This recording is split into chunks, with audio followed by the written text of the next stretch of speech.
Hello, welcome. Thank you so much for joining us. This is Akronist TV. I'm your host, Vanessa Michelle, and today, as you can see, we are in a studio with Ron White, his art studio. You might know Ron from winning the Akron Art Prize, and also just from his work as a whole in the community. And we've came to get his experience as an artist, and also just to kind of talk to him and get to know him a little bit more.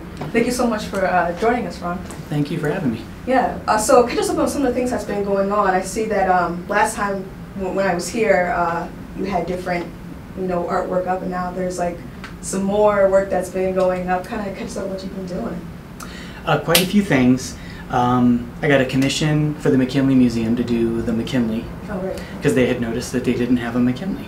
Oh. And then I found out that I guess my elementary schools go to the museum, so now they'll be able to see their high school art teachers' work at the museum. So I think that'll be an interesting thing, to observe and see, right? Right. So that the kids can actually see that that happens. It's a thing, The professional artists actually create artwork that then exhibits. Right. Right. Because it seems to be some really weird fantasy that doesn't seem to happen to people around you when it actually does. So I'm excited about that. And they have me doing an Uncle Sam and a Roosevelt. And then, like we were talking earlier, they want me to film it, the process of the sculpture, and then show that at the museum as well. Oh, okay. So I'm excited about that. Oh, that's cool. Other things that are going on, I got into the show at Rubber City, so that's up for another few for those of you that want to come see. Oh, cool. I didn't get time to make a piece to get into this Akron Society of Artists show. I got a little bit too busy toward the end of the school year with things. Let's see what else I have going on. List. Yeah. Wait, is that the list? Yeah. Oh, it's big. Can you hold that up? Like, that's pretty intense. I'm showing at in Columbus at the Marcia Evans Gallery in the Short North, and we just did an art exchange because it's so far away during the school year. It's like a 4-hour commitment of time that I just don't have. So I got that organized at the end of the school year. And then there's a Teslin show at the Nine Muses Gallery in Barberton because they got that whole grant and they're turning their downtown into the an art showcase area. They're going to use Canton as their model. Oh, okay. And they just opened a place actually where I'm going to be doing larger murals, because here it's a okay studio, but it needs to be larger for murals because I like to do epic ones that are like 9 foot by 35 feet. That's huge. And I'm usually have to do them on a wall like this where it's a 4 by 8 sheet, and I just have to keep rolling it up, and I never get to see it myself until it shows at a gallery. So there they have a wall that's like 9-10 feet by 32 feet, and I'll be able to rent that, and I get to see them this week. Oh, that's awesome. To figure all that out. Right. There's another so it's exciting for you and them. Yeah. Right. And I just told you we're renting space at the ACOT Center. And then, of course, most recently we're doing the series on black men and women as this kind of caricature in my artwork. And I'm, as a white man, struggling to find out what my commentary is without being trite.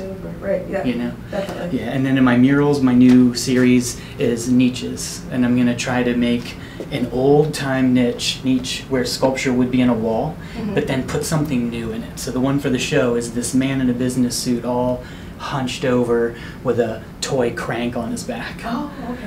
So that's I'm hoping that there's like 2 time periods with what went on before and what goes on now that somehow can aspire to each other. That's awesome. Wow, that's a lot. That's like a huge update. So let's speak. So I'm used to kind of hearing about your events and staying current on those things. And like for someone who's been doing this for 10+ years, what do you look forward to when you're going to these shows and you're creating something new, or you're showing off something that you've already done? Like, what do you look forward to?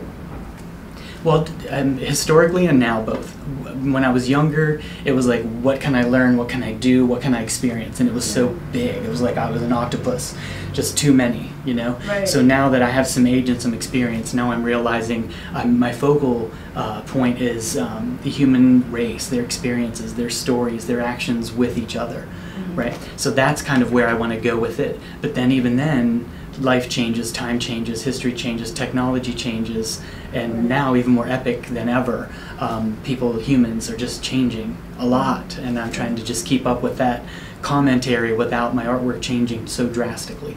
Yeah, and you know what, you mentioned technology, how it has like that influence, and one of the questions I had was that when you're thinking about technology, when you're thinking about the business aspects of being an artist, 'cause I think that's like one of the blurry, you know, sides of being an artist, because you just want to create. You know, I would assume you just want to create. When it comes to understanding, okay, how do I be as free as I want as an artist, but at the same time have that business mindset? Like for you, within your, you know, knowledge and understanding, how have you kind of incorporated the two so that you're never compromising one versus the other, you know? Only in recent history have I heard that they're actually teaching this kind of like sustainable artist kind of thing at university. Because before you would just become an artist and then you were thrown out to the wolves to figure it out, you know?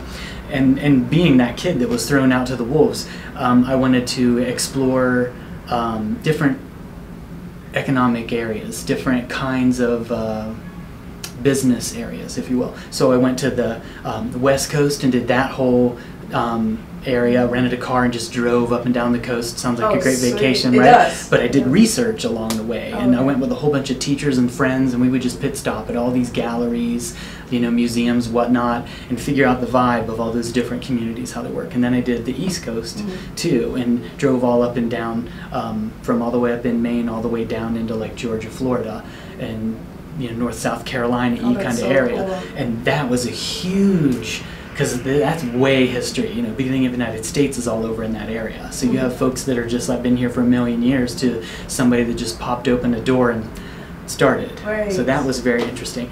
And what I'm finding is when you're in the Midwest, like we are here, you have to kind of keep an ear on your audience and perform for them. Okay. Because you have to have collectors here. As opposed to on the coasts, you have constant tourism where people walk in your door and you will have sales all the time. And it almost doesn't matter what the audience thinks, because that will continue to change. You can just, as an artist, create, and they'll come in the door and buy. Awesome. Wow. So it's about honing in on, you know, who you have as your own audience, and then, you know, as people come in, they kind of just get acclimated to kind of like your style and your feel. Yeah. And over time, you can then, no matter where you are, build that, and then you will become this artist that has a style that people like, and it really doesn't matter if there's tourism or not, because you'll have this name, which I hope I'm getting there. Right. So can you talk about that, like style? I think one of the interesting things is that each artist, you know, they come into this and they're like, okay, how am I going to create, you know, this form or this style that says this is me? Like when you see a piece, I know that's Ron White, you know. So for you, how did you develop that style in that form? Well, I had a really wise art teacher in high school, and she said, be careful ever saying style, because you're too young to even think that you have a style. Okay. And at first I was offended, but then I kind of listened to her and realized what I need to kind of say is say it in other words, because I do have a mark, a volume, a form that's constant within my work. And is that a style? Well, if that word has that history attached to it, that one can't have that until later, well then I just will owe respect to that culture of the arts and not use that word. So I would use a line or a mark. This is my line, this is my mark. And then people would recognize my work as having that line or mark. And then after a while, history, experience, then all of a sudden now I have a style. So it's okay. Because people can see my work and realize that it's either a Ron White or, you know, you can narrow it down to a couple. Right. Oh wow, how interesting is that? Oh okay. See, I think from an outsider's perspective, it's kind of like, oh, you know, an artist has to have a certain style and, you know, a certain this and certain that. But that's really interesting how you kind of. Well, when I was in grad school, they kind of forced me to even narrow it down to one medium. And I kind of refuted that. So even in my master's show, I had the mural and the sculpture, but they would only let me do the sculpture.